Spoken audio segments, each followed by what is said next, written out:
안녕하세요. 유방건강TV 김서원 박사입니다. 오늘도 유방건강TV 찾아주신 여러분께 감사드리고요.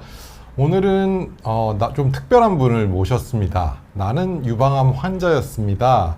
심리상담사 인터뷰라는 그런 제목으로 준비를 해봤고요. 부제로 멘탈 잡는 방법, 굉장히 중요하죠. 멘탈 잡는 방법. 오늘 이런 주제로 옆에 계신 이혜진 심리상담사님을 모셨습니다. 저희 청취자 여러분께 인사 말씀 부탁드리겠습니다. 네, 안녕하세요. 저는 심리상담사 이혜진입니다. 유방암을 경험한 심리상담사로서 이 자리에 서기까지 약간 좀 용기가 필요했는데요. 네. 그러니까 우리가 이 암을 같이 견뎌내는 시간을 함께 한번 얘기해보면 좋을 것 같습니다. 네, 반갑습니다.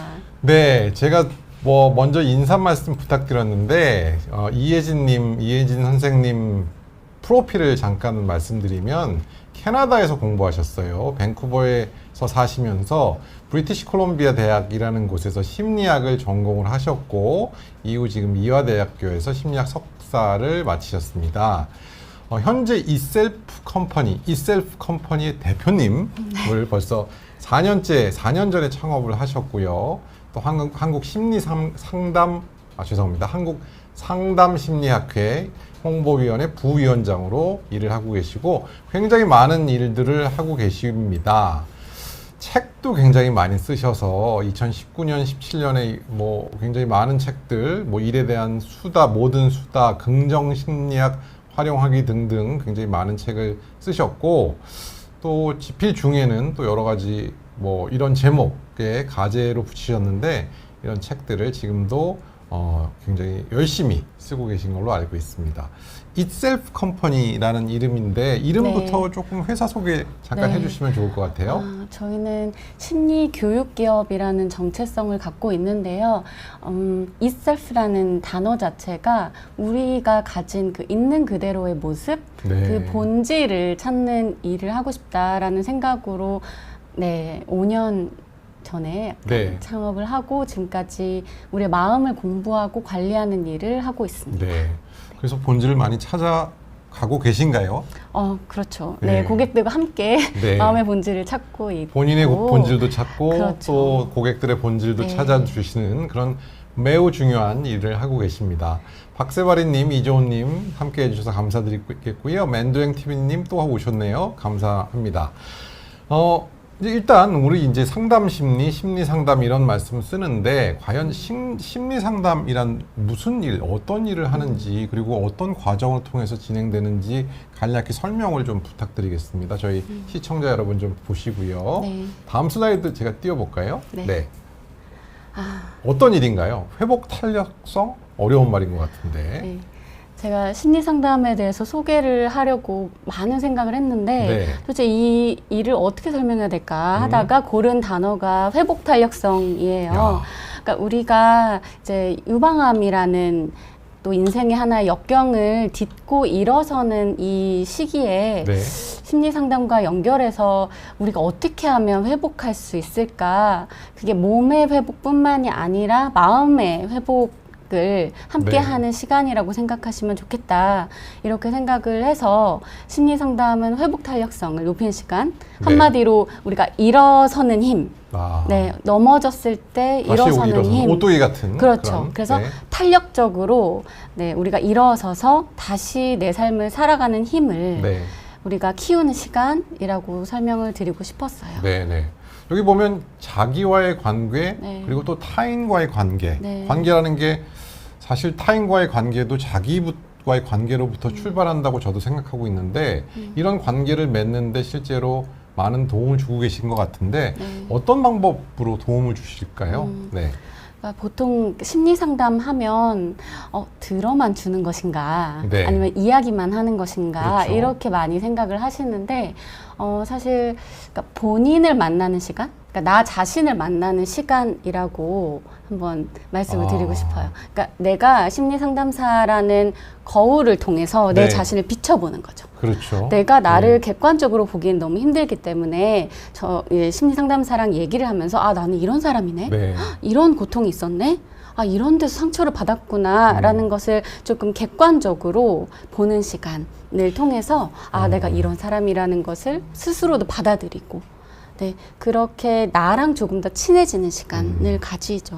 사실 뭐 심리 상담을 전공하지 않은 친한 친구랑과 대화를 하는 것만으로도 굉장히 많이 스트레스가 풀리고 또 뭐 어떤 걱정들이 정리되는 것들을 많이 보는데 네. 그런 것처럼 대신 친구가 아닌 뭔가 이 분야에 이론적으로 많이 정립되어 있는 그런 선생님들과 함께 상담을 하면 훨씬 더 많은 걸 느낄 수 있는 그런 시간이 아닐까 생각을 합니다. 우리가 사실 이혜진 선생님 모신 저희의 관계를 사실 여러분한테 설명을 네. 안 드렸어요. 사실 이혜진님과 저와는 환자와 의사의 관계로 만난 지 몇 년 됐죠? 이제 4년 차 벌써 됐습니다. 4년.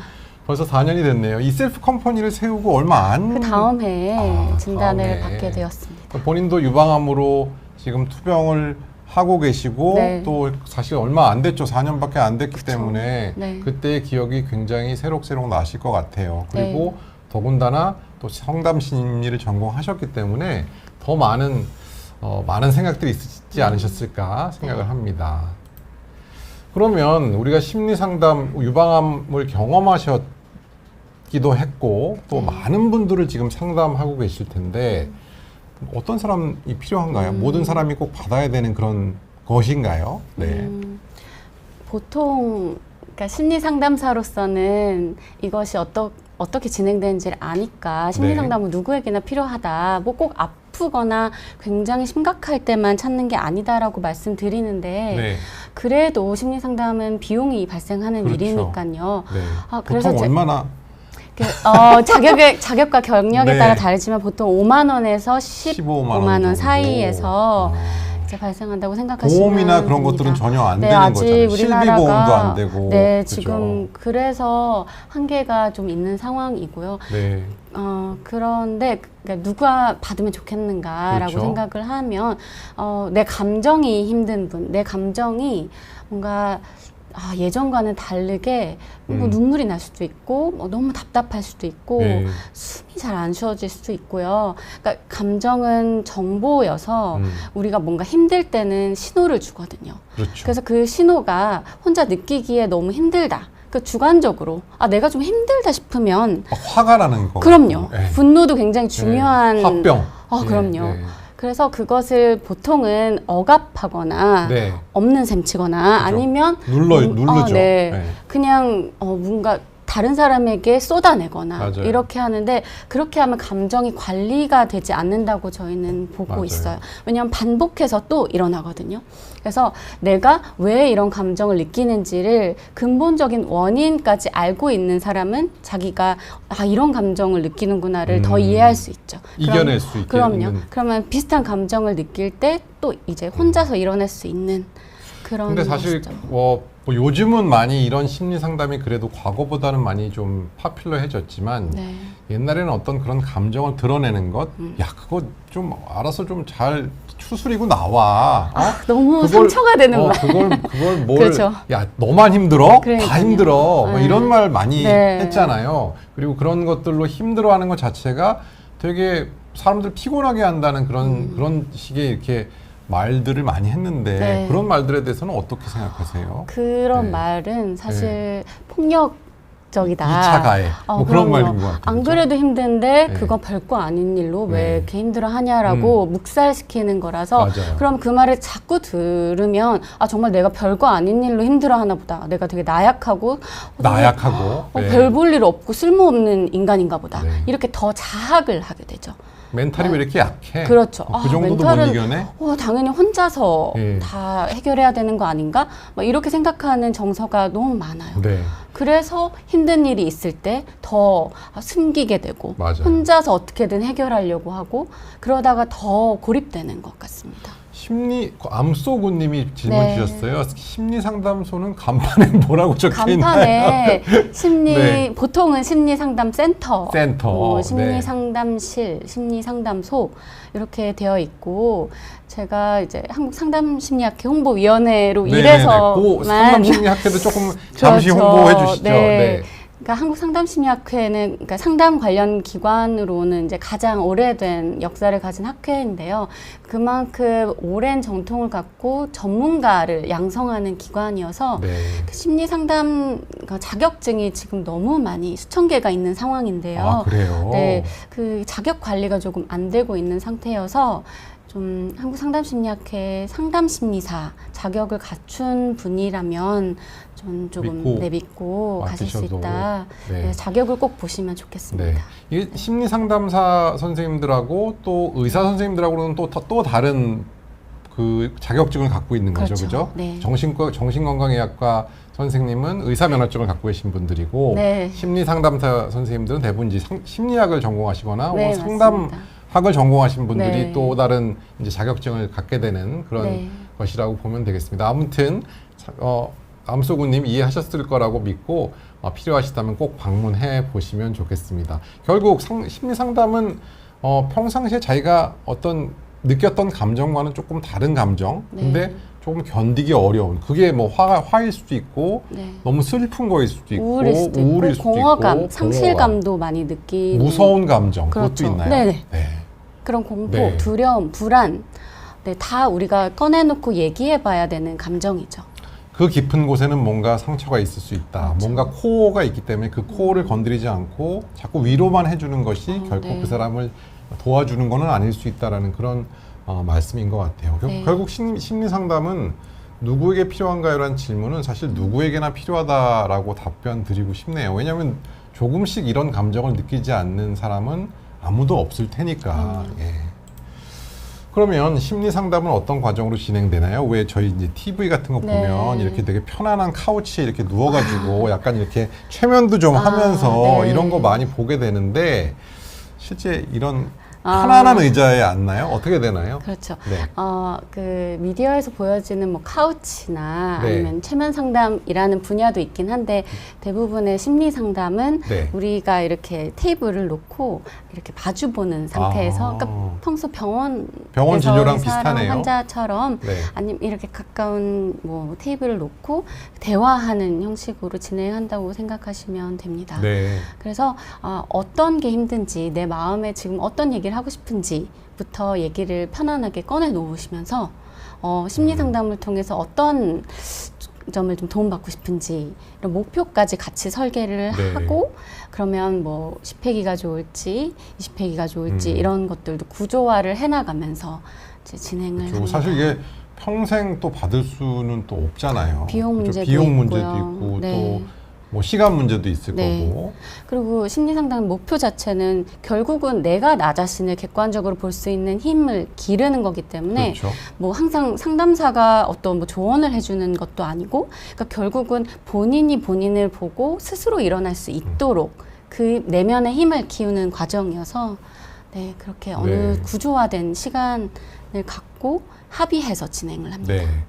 엔젤님이 질문 주셨는데 아마 호르몬제를 드시고 계신 것 같아요. 폐경기 증상으로 복용하면서 불안해하면서 복용합니다. 그러니까 가족력이 있으시기 때문에 아마 호르몬 치료를 통해서 혹시 유방암의 위험이 더 늘지 않을까. 보통 폐경기 호르몬을 치료하면 유방암에 걸릴 위험이 5년 먹으면 한 20% 정도 올라간다고 돼 있거든요. 네. 사실 리비알이라는 호르몬제는 굉장히 약한 호르몬제이고 그렇기 때문에 큰 걱정은 안 하셔도 되지만 사실 갱년기 증상이 들면서 우울하신 여성들 되게 많잖아요. 그럼요. 그래서 이런 경우에 저는 뭐 적극적으로 뭐 5년 이내에 드시는 거는 큰 문제 없다고 답변을 드립니다.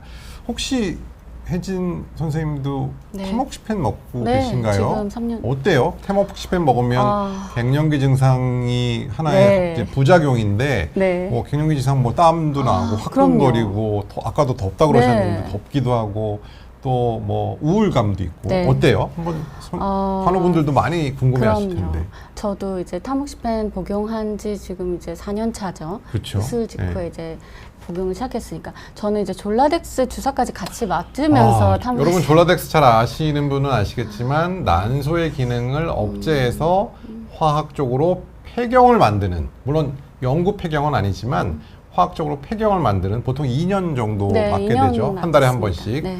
그럼 굉장히 심하셨을 것 같아요. 네, 그래서 저 같은 경우 이제 심리상담사니까 더 저의 멘탈을 관리하는 차원에서 타모xifen 부작용을 기록을 했어요. 실제로 우울 불안이 느껴지기는 하는데 예. 그것이 이제 이 약 때문이다라고 보긴 좀 어려웠던 것 같아요. 그러니까 원래 갖고 있던 불안과 우울 수준이 조금 더 느껴지는 정도라고 봐야 할까요? 그렇죠. 그러니까 이게 꼭 약 때문에 갑자기 우울해지거나 불안해진다. 저는 이렇게는 보지 못했던 사실 것 유방암이라는 같아요. 것 자체가 사람을 우울하고 불안하게 만들고. 네, 그 상황 자체, 내가 이 타모xi펜을 지금 먹으면 어떻게 될까 이렇게 먼저 불안해할 수도 있고요. 네. 그러니까 내가 불확실한 상황에서 더 무서울 수도 있기 때문에 그러니까 이 약 때문에 불안한 것보다는 네. 평소에 내 불안, 우울 등을 감지하면서 인식해 보시는 것을 추천을 드려요. 네. 그래서 이것 때문에 더 우울해지거나 불안해지진 않았고요. 저는 이제 덥고 갑자기 막 너무 열이 확 올라오고. 그것은 진짜 네, 등에서 땀 막. 그러니까 갑자기 네. 정말 후끈후끈해지는 그런 네. 증상을 좀 많이 겪었던 것 같아요. 네, 스프라이클님 질문 주셨는데 미국에선 정신치료도 당연하다고 생각하는데 심리상담대학원에 있더라고요. 보험도 되고 좋았다고 말씀해 주시고 너무 아마 경험을 해보시고 아마 큰 도움이 되셨던 분이신 것 같아요. 네, 저희 한국에서도 좀 이런 부분들이 제도적으로 도움을 받을 수 있는 그런 길이 열리면 상당히 좋을 것 같습니다. 네. 아무튼 심리상담은 우리가 그렇게 알고 있는 아주 편안한 의자에 누워서 받는 경우보다는 이렇게 편안하게 마주보면서 이야기를 하는 형식이 더 많다라고 이혜진 선생님 말씀 주셨습니다. 상담사에 따라서 조금 특별한 자기의 분야가 있을 수 있겠지만 우리 이혜진 선생님들 혹시 여성분들, 여성 고객들이 많으신지. 네. 저는 성비가 어떻게 되나요? 잘 모르겠는데 저는 90% 이상이 여성분이에요. 그래서 보통 여성분들이 더 많이 상담센터를 찾나요? 그렇기도 해요. 예. 그러니까 좀 더 대화에 익숙하기도 하고요. 이 감정을 꺼내는 것에도 여성들이 조금 더 익숙한 것 같아요. 우리나라 문화에서는. 근데 요즘은 이제 남성분들도 자기 얘기를 조금씩 이제 하기 시작하는 분위기가 만들어지고는 있죠. 근데 이제 여성들이 이제 내 얘기를 하고 싶은데 보통 친구들한테 고민을 얘기하다가 한계에 부딪혀요. 그렇죠. 이게 친구들한테 얘기만 해서 이제 문제가 해결되지 않거든요. 맞아요. 그러면 이제 심리 상담소를 찾죠. 그래서 보통 뭐 다양한 삶의 고민들을 얘기하세요. 뭐 일 고민도 있고 사랑, 네, 관계 이런 것들 그냥 정말 우리 보편적으로 하는 인간에 대한 그런 고민들 그런 것들을 얘기하시죠. 그래서 가족 관계에 대한 고민들 그런 것도 있죠. 네, 아니면 가족 자기가 성공하고 싶은데 그런 것도 있어요. 커리어 고민. 커리어 고민. 네, 자기가 네. 이 일을 계속 해야 되는지. 네, 이직 약간 전 보러 오는 거랑 정말 비슷해요. 비슷한 네, 부분이 비슷해요. 그 서장훈 씨랑 왜 맞아. 나오는 물어보살. 뭐 무엇이든 물어보살. 네. 보살 같은 그렇죠. 그런 식의 대화를 원해서 오는 분들도 꽤 있을 것 같아요. 있어요. 근데 네. 심리상담소에 오는 분들은 네. 이미 점집도 많이 가보셨어요. 네. 그런데 예. 또 거기서도 친구들과의 대화처럼 한계를 부딪혀요. 일단 점집에 가면 내가 듣고 싶은 이야기를 들으면 돈값을 했다 이렇게 위안을 그렇죠, 받는데 그렇죠. 또 문제는 계속 발생하거든요. 그렇죠. 그러면 이건 점으로 해결될 게 아니구나. 뭔가 내 마음에 뭔가 있는 것 같은데 이런 걸 감지하고 오세요. 결국은 뭔가 그 깊이 코로 네. 들어가지 못하는 네. 결국 겉만 이렇게 계속 훑는 것 같은 그런 경험들을 많이 하실 것 같아요. 네. 그래서 사실 이게 심리 상담이라는 게 그냥 얘기 들어주는 것 같지만 그 사실 마음속에 있는 것들을 조금 더 구조화하고 조금 더 결국 핵심은 무엇인가, 그 속 안에 있는 핵심은 또 무엇인가, 또 어떤 경우에는 너무 심한 경우에는 또 약물 치료가 필요한 경우에 환자의 경우에는 또 정신건강의학과로 연결시켜주는 그런 그 역할도, 역할도 하고 상담사가 계시죠. 합니다. 네. 예. 실제로 약을 먹어야 될 정도로 조금 그 마음이 아프신 분들도 간혹 보시나요? 그럼요. 예. 그러니까 약을 먹어야 된다는 그 기준을 좀 저희가 판단할 때 뭐 진단 기준도 있지만 네. 일상생활이 많이 흔들린다. 아. 그러면 굳이 혼자 약을 먹지 않고 버틸 이유가 없거든요. 그렇죠. 그러니까 우리가 내과 가거나 가정의학과 가듯이 정신건강의학과에서도 그 어떤 그 감정이나 그 상태에 따라 약들이 있단 말이죠. 맞아요. 그래서 저는 좀 쉽게 가보셔도 좋겠다 이런 말씀을 드리죠. 근데 이제 우리 일반 이제 환자분들 혹은 일반 국민들, 사람들이 정신건강의학과라는 데가 문턱이 되게 높잖아요. 아직도 예, 많이 아직도 넘죠. 높고 또 거기 가면 미친 사람만 가는 거 아니야? 사실 저도 이제 유방외과 전문이지만 이제 스트레스가 높아지면 유방암이 재발된다라는 그런 연구 결과가 있어서 적극적으로 스트레스 온도계를 측정하고 5점이 넘으면 되도록 스트레스 클리닉을 연결시켜 드리려고 노력하는데 연결 잘 안 되는 경우가 많아요. 왜냐하면 거기 갔다는 것 자체가 남는 게 싫고 그리고 거기서 뭔가 약을 먹으면 평생 먹어야 할 거라고 그것도 생각하는 오해라서 그런 경우가 많거든요, 사실. 네. 예, 그래서 아마 많은 분들이 병원을 가는 거를 좀 꺼려하지 않을까. 근데 사실 전혀 뭐 유방암이 걸리면 유방외과 의사한테 오듯이 마음이 불편하면 상담을 받고 더 필요하다면 정신건강의학과 선생님 만나는 게 저는 꼭 필요하다고 사실 생각을 합니다. 그래서 여성들이 호소하는 가장 한 가지만 꼽으라면 뭘 꼽을까요? 연령대별로 아, 다른데요. 그래요? 그러면 20대? 20대는 이제 커리어 문제로 내가 커리어. 어떤 회사에 가서 뭐 이직 타이밍도 많이 고민을 하시고요. 아, 그리고 한 가지가 또 이제 일과 사랑이 사랑. 항상 양측인 그렇죠. 것 같아요. 네. 그러니까 일이 잘 되는 분들은 사랑을 고민하고 사랑이 잘 되는 분들은 또 일을 고민하고 좀 그런 게 네. 있죠. 네. 30대는? 30대는 또 이직 타이밍을 고민하는 분들과 네. 이제 가족 간의 관계를 네. 풀어가고 싶은 분들, 네, 그렇게 좀 고민을 그우리가 관계인 것 같아요. 일과의 관계도 그렇고 사람 간의 그렇죠. 관계도 그렇고 네. 나 자신과의 관계도 그렇고. 맨드랭 TV님이 아까 제가 질문 드렸던 거 질문하셨는데 정신과를 갈지 상담센터를 갈지 어떻게 결정해야 하나요? 제가 이 질문 굉장히 많이 들었는데 네. 저는 항상 조금 더 편안한 곳, 내 마음이 편안한 곳을 가시면 좋겠어요. 네. 그리고 그래서 병원 가는 게 편하시면 정신과 가시면 되고요. 그러니까 우리가 유방센터 갔다가 뭐 몇 층 다른 그렇죠. 층에 정신과를 들르시면 되고 또 근처나 내가 찾아보다가 여기 가고 싶다 하면 그 상담센터를 가면 돼요. 그러니까 내 마음이 좀 덜 불편한 곳에 가면 좋겠고요. 또 한 가지 말씀드리고 싶은 건 어떤 정신과를 가든 심리상담센터를 가든 한번 갔던 곳을 계속 갈 필요가 없어요. 내가 불편하면 다른 곳을 가면 돼요. 맞아요. 그래서 이것도 우리가 뭐 어디 뭐 사실은 뭐 옷집이나 뭐 우리가 먹으러 갈 때 식당 고르듯이 그렇게 좀 편안하게 생각하시면 그래요. 괜찮거든요. 자기한테 맞는 네. 사람이 있잖아요. 네. 그래서 한 번에 상담을 받았는데 그게 뭐 좀 불편한 느낌이 들었다고 해서 상담 전체를 포기하지 마시고 네. 또 다른 곳을 또 한번 트라이 보시고 자기하고 맞는 저희가 PT를 할 때도 맞는 선생님이 맞아요. 있듯이 같아요. 상담센터도 맞는 선생님이 계시니까 네. 여러 군데 보시는 것도 좋을 것 같아요. 비용 얘기하셨는데 그런 부분이 저도 걱정이 좀 되긴 하지만 네. 그래도 용기 내서 뭐 가장 뭐 가치 있는 소비라고 저는 생각하는 부분이 있습니다. 그리고 만약에 어디 갈지 잘 모르시면 또 저희 이셀프 컴퍼니 또 카카오톡 플러스 친구 네, 있으시잖아요. 플러스 친구가 있습니다. 플러스 네. 친구 있으시니까 이셀프 컴퍼니 카카오톡에서 찾으셔가지고 간단한 질문 남기시면 뭐 간단한 네. 상담해드리고 어느 쪽이 좋겠다 아마 그런 부분은 이혜진 선생님 네. 도와주고 계시고 또 많은 분들이 이용하고 계신 걸로 알고 있습니다. 자, 여성들이 호소하는 가장 많은 고민 20대 30대 여성들 대부분들 사랑과 이 일과 사랑 네. 항상 드라마에 나오는 주제인데 네. 그런 부분을 가장 많이 호소하고 계시다고 하네요. 자, 본인이 유방암 환자이기도 하시고 또 유방암 환자분들도 많은 어려움, 유방암 환자이기 전에 사람이니까 많은 걱정들이 있으실 것 같은데 환우분들도 상담하신 적이 있나요? 저도 유방암 환자 이제 4년 차라서 네. 유방암 환자를 제 뭐 분야로 상담하고 있진 않아요. 그런데 신기하게도 유방암을 경험하셨던 분이 이제 얘기를 하다 보면 얘기가 나오더라고요.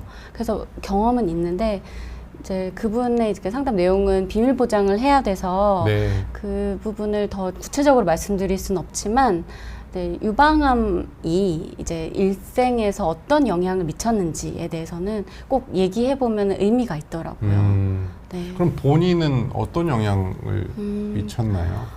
저는 예.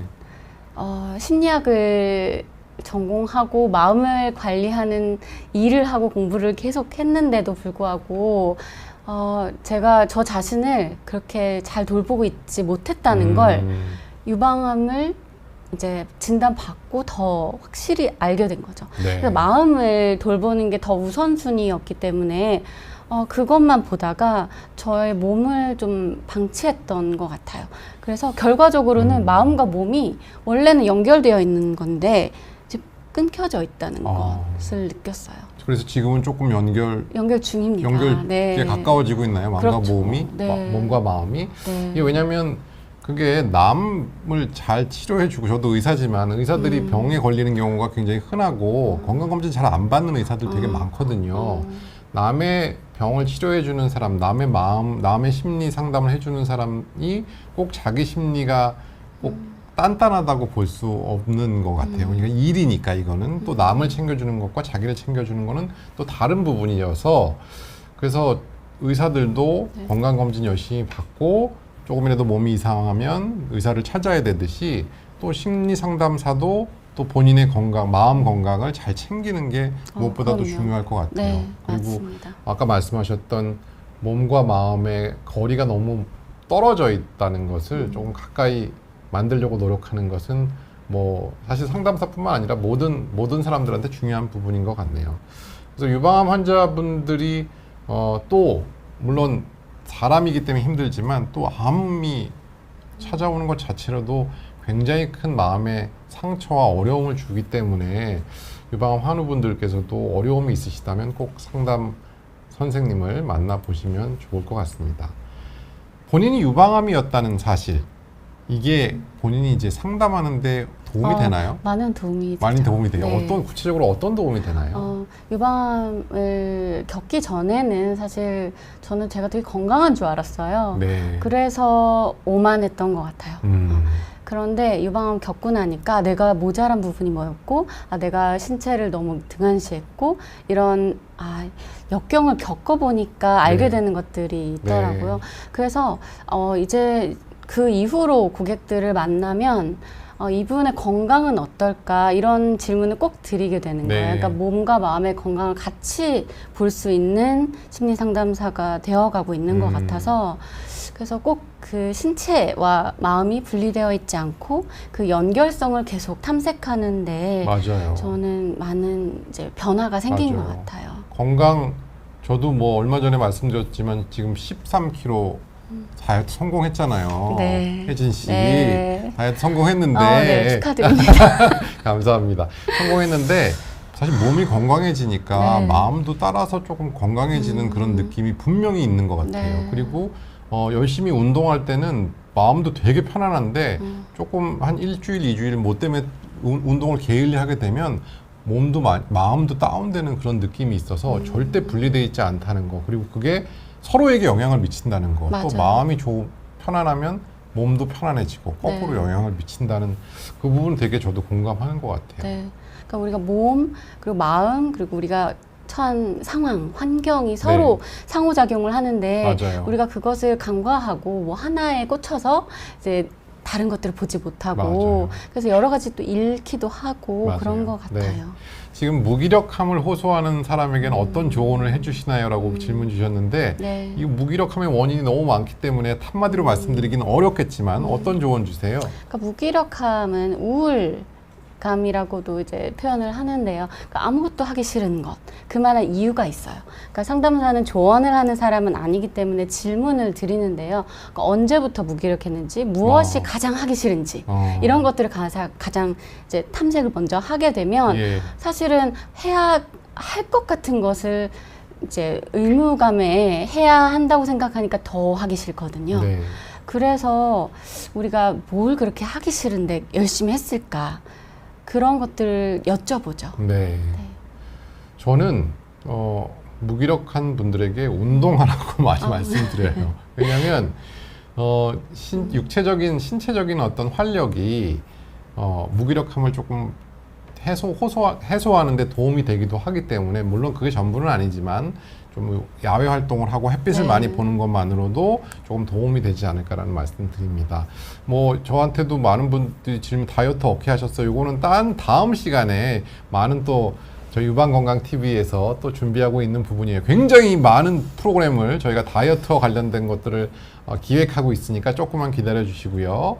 상담할 때 본인 이야기 하십니까? 라고 질문 주셨는데 어떠신가요? 본인 얘기도 하시나요? 필요할 때 필요할 때 할 수 있거든요. 네. 그러니까 그것이 이제 내담자, 저희가 상담을 받는 분은 내담자라고 칭하는데 네. 내담자의 그 치유에 도움이 되는 자기 개방은 하는 편입니다. 네. 네. 그게 너무 과도할 때는 또 좀 어려움이 생기기도 하지 않을까요? 그래서 제가 만약에 저의 얘기를 했는데 그것이 이제 본인을 보는데 도움이 안 된다면 그것은 할 필요가 없는 거여서 네. 필요한 부분만 선택적으로 할 수 있습니다. 지금 심리 상담을 시작하신 지가 얼마나 되셨죠? 자격을 취득한 지 이제 10년. 10년 되셨고, 네. 실제로 내담자를 네, 본인의 내담자를 보신 지는 제가 청소년 상담부터 시작해서 아. 한 12, 3년 정도 돼요. 오래되셨군요. 네. 그러면 상담도 계속 늘고 있다는 느낌이 나나요? 어떤가요? 그렇죠. 네. 경험이 쌓이면서 발달하고 있다라는 걸 느끼고 네. 상담사들도 계속 이제 훈련을 하고 그렇죠. 또 나를 돌아보는 네. 과정도 밟고 있고요. 네. 분명히 그럴 수 있을 것 같아요. 시간이 지나면서 저도 지금 외과 의사가 된 지가 벌써 한 20년이 넘었는데 저는 첫 환자분을 수술할 때 제가 정말 잘한다고 생각했어요. 물론 잘했죠. 잘했는데 또 지금은 또 한 분 한 분을 치료하면서 또 이럴 땐 이렇구나 저럴 땐 저렇구나를 또 배우는 게 있기 때문에 이게 연륜이라는 것 자체를 또 무시할 수 없는 그런 네. 부분이 있는 것 같아요. 네. 방어기제 이런 거 궁금해요라는 질문 주셨는데 네. 방어기제 정확히 어떤 부분인가요? 방어기제가 궁금하시다고 하시면 어딘가에서 이제 듣고 네. 이제 나에 대해서 궁금해하기 시작하신 게 아닐까 좀 반가운데요. 네. 그러니까 방어기제는 무의식적으로 일어나는 거예요. 그래서 사실 나는 잘 몰라요. 어떤 사람, 그러니까 되게 다양한 방어기제가 있는데 굉장히 미성숙한 방어기제부터 성숙한 방어기제까지 다양해요. 네. 그러니까 우리가 되게 합리화라고 많이 하잖아요. 그렇죠. 그건 굉장히 좀 잘하는데. 성숙한 방어기제에 자기 합리화. 속하죠. 네. 네. 근데 뭐 예를 들면 뭐 부정 이러면 뭐 우리가 안 보는 셈 치고 그렇죠. 없는 것 치고 이렇게 방어하는 것도 굉장히 좀 미성숙한 방어 기제고, 그러니까 내가 어떤 두려운 것들, 내가 마음에서 보기 싫은 것들을 대처하는 하나의 방법인데 주로 쓰는 방어 기제가 어떤지를 탐색해 보시는 것도 심리 상담에서 네. 함께 해요. 네. 그리고 어느 순간 이제 연령대가 되면 한 번씩 방어 기제를 업그레이드 한다. 저희는 그렇게 얘기하거든요. 네. 그래서 어릴 때부터 10대, 20대 쓰던 방어 기제를 한번 이제 꺼내놓고 방어기제라는 게 나쁜 게 전혀 절대 아니고 그렇죠. 나를 보호하기 보호하는 위해서 기제인 썼던 거죠. 네. 무의식적으로 썼는데 그게 어느 순간 이게 좀 나를 보호하지 않고 내가 더 성숙하게 되는 걸 방해하기도 하는 순간이 찾아온다면 이제 조금 더 업그레이드할 타이밍이 온 필요가 거라고. 있겠네요. 네. 그 정도를 본인이 느낄 수 있다면 그건 상당히 유단자 수준이 아닐까. 이거 편지 같은데 본인이 한번 소개 좀 시켜주시겠어요? 이혜진 선생님께 선생님을 만나 이렇게 여기 보이죠? 제가 이게 화면에 나가고 있나요? 네, 나가고 있어요. 선생님을 만나 참 다행이라고 이렇게 행운이라고, 생각하는. 예. 네. 이것이 제가 그 유방암을 진단받고 받은 편지예요. 아. 그래서 제가 몇 년간 만나던 그 친구의 이제 부모님 분 중에 네. 한 분이 저한테 주셨는데, 그래서 좀, 아, 내가 좀 살아야겠다. 이런 마음을 좀 갖게 된 그런 좀 의미가 늘 있는. 도움을 주셨던 내담자분께 어떻게 보면 가족분이 네. 힘을 주셨던 네. 그런 편지의 내용이네요. 네. 네.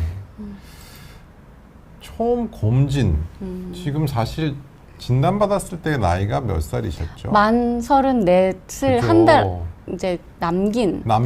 그래서 네, 35. 꽉 찬 34이네요. 그렇죠. 그죠? 꽉 찬 34인데 사실 한국 유방암학회에서 권고하는 검진은 40살부터 검진을 시작하라라고 되어 있거든요. 물론 그 얘기가 20대나 30대 유방암이 걸리지 않는다는 얘기는 절대 아니고 이제 그 이후에 검진을 받는 것이 여러모로 가장 도움이 된다라는 그 시기를 정해 놓은 건데 30대 유방암은 흔하지는 않아요. 네. 뭐 흔하게 일어나는 일은 아니지만 뭐 일어날 수 있는 거죠. 또 더군다나 양쪽에 네. 또 있었기 때문에 굉장히 당황스러웠을 것 같은데 어떻게 검진을 받게 되셨나요?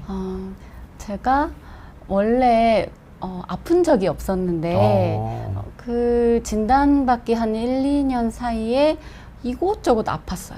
네. 뭐 허리도 아프고, 그러니까 등도 아프고, 뭐 예. 디스크 수준이 아니라 뭔가 등이 왜 아프지? 막 이러면서 온갖 부위들이 이제 돌아가면서 아프니까 뭔가 문제가 있나? 네. 생각만 하다가 또 미루다가 이제 어느 날 이제 유방에서 피가 나왔어요.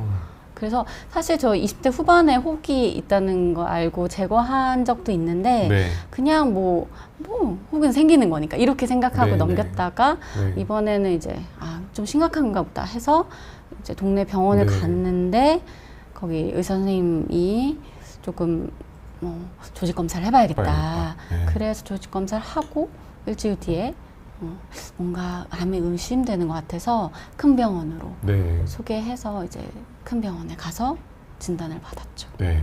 네. 유방암이 양쪽에 생기는 경우가 많은가요? 플라워 헤이터님이 질문 주셨는데 보통 10에서 15% 정도가 양쪽에 뭐 동시에 생기는 경우도 있지만 평생 양쪽 유방암이 생기는 걸로 알려져 있습니다.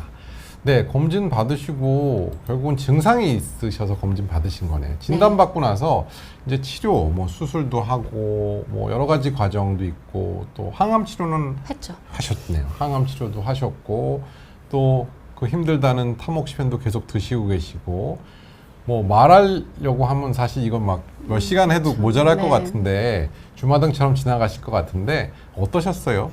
뭐 언제가 제일 힘들었나요? 제일 힘든 건 진단받기 전과 그러니까 이게 직전에 암인가 아닌가 조직 검사하고 막 기다리는 순간. 네.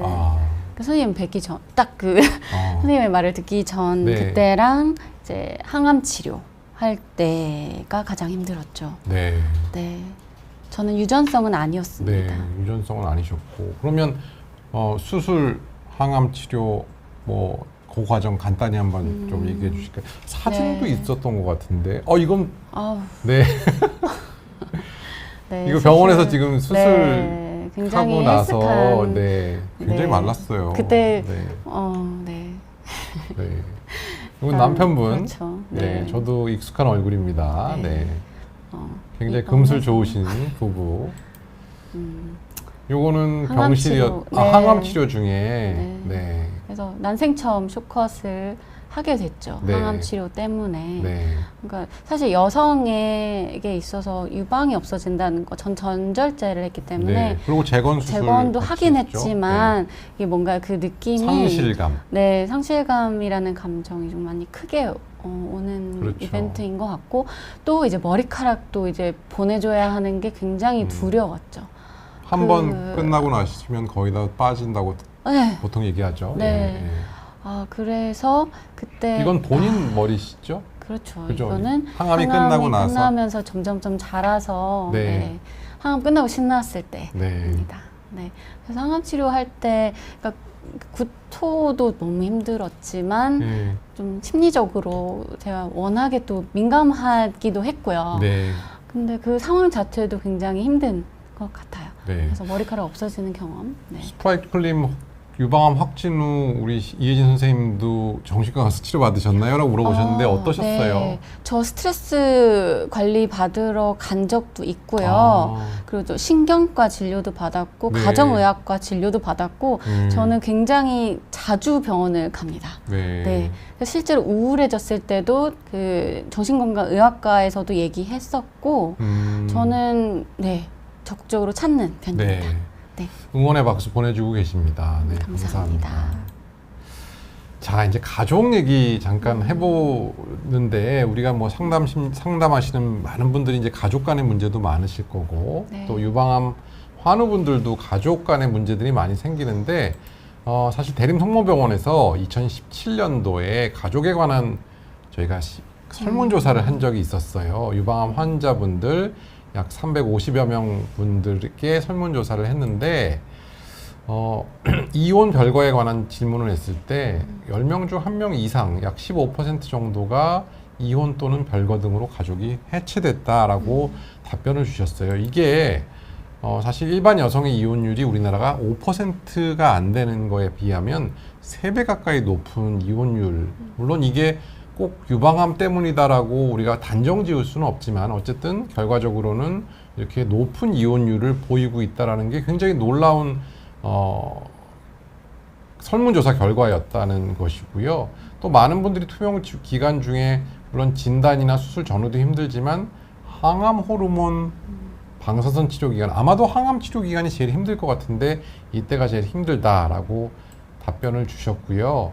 이제 가족들이 많이 지원을 해주시지만 한 3분의 1 정도에서는 불충분하다. 이거 너무 모자라다. 더 해줘야 된다라고 답변을 주셨고 그 중에 불만 있는 가족 중에는 시댁, 뭐 시어머니, 시댁 식구들이 월등히 불만족 10%대 20%, 2배 가까이 불만족을 호소했다라는 그런 이건 뭐 미워할 수 없는 남편이네요. 이렇게 병실에서 이렇게 늘 함께 하셨던 기억이 나는데 뭐 전혀 불만 없으셨을 것 같아요.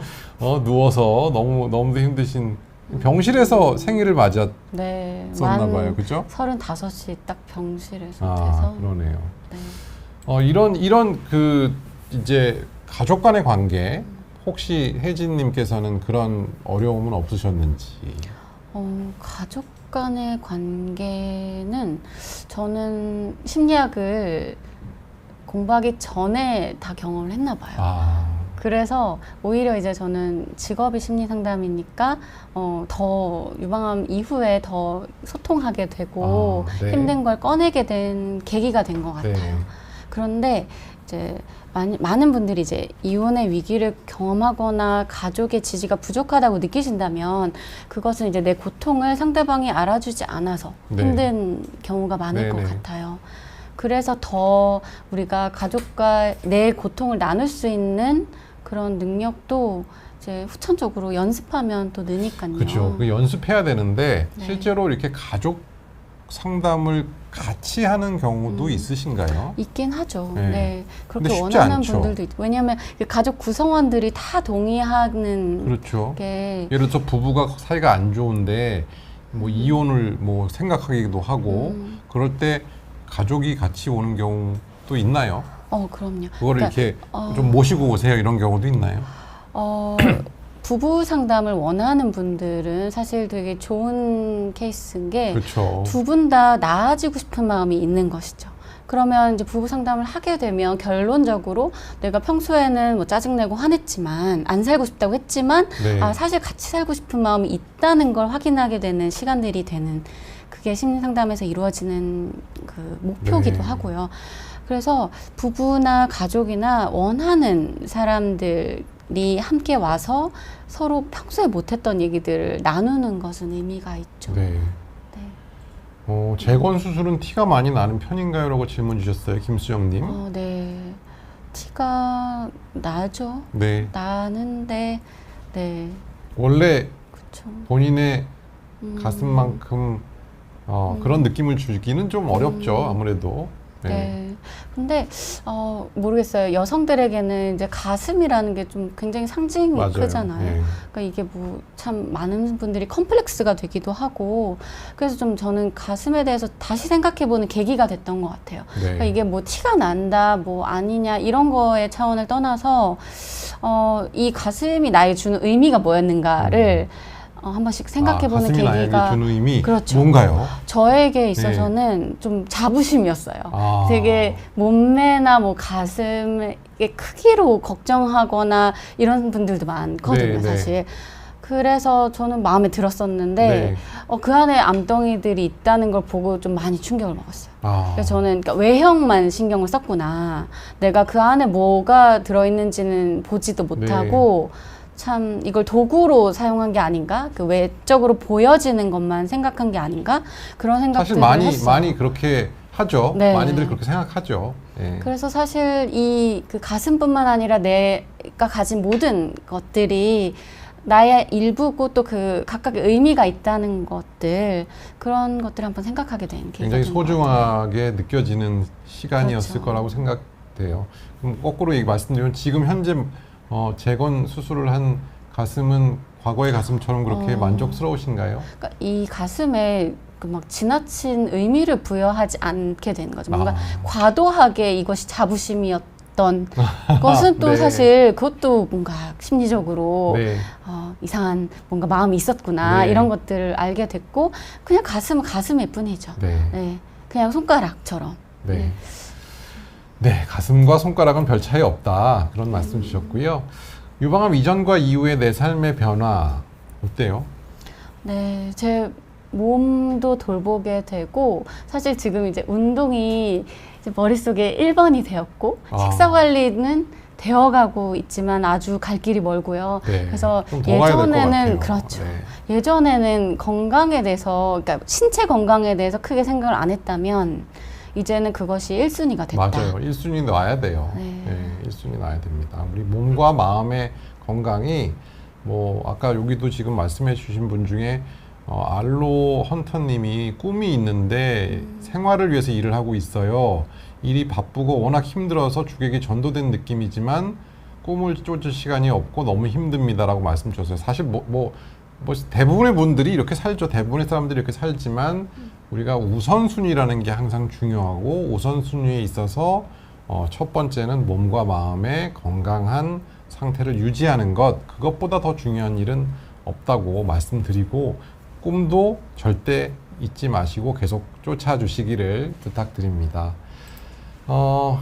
심리상담사로서 유방암 치료를 지금 이제 막 조직검사에서 선생님 만나고 암입니다라고 얘기 듣고 이 방송 보고 계신 분들이 있을 거라고요. 네. 그죠? 그리고 이게 또 녹화돼서 또 이제 계속 나올 텐데 그런 분들께 정말 한 말씀, 마음에서 우러나오는 한 말씀.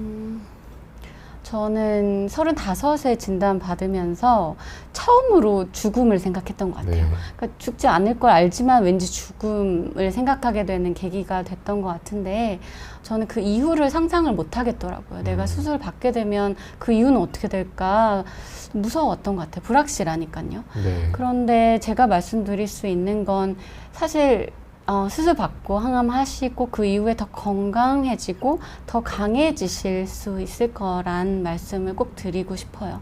그래서 우리가 이 위기를 어떻게 경험하느냐가 이 위기를 내가 닥쳤느냐 아니냐의 차이보다는 내가 대처하는 것에 중심을 준다면 이것 또한 내 삶에서 굉장히 의미 있는 이벤트가 되더라고요. 네. 그래서 조금 위기 후 성장을 이루어내실 수 있을 거라고 말씀을 드리고 싶습니다. 정말 좋은 말씀 주셨는데 4년 전으로 거슬러 올라가면 우리 이혜진 선생님 참 훌륭한 환자였다.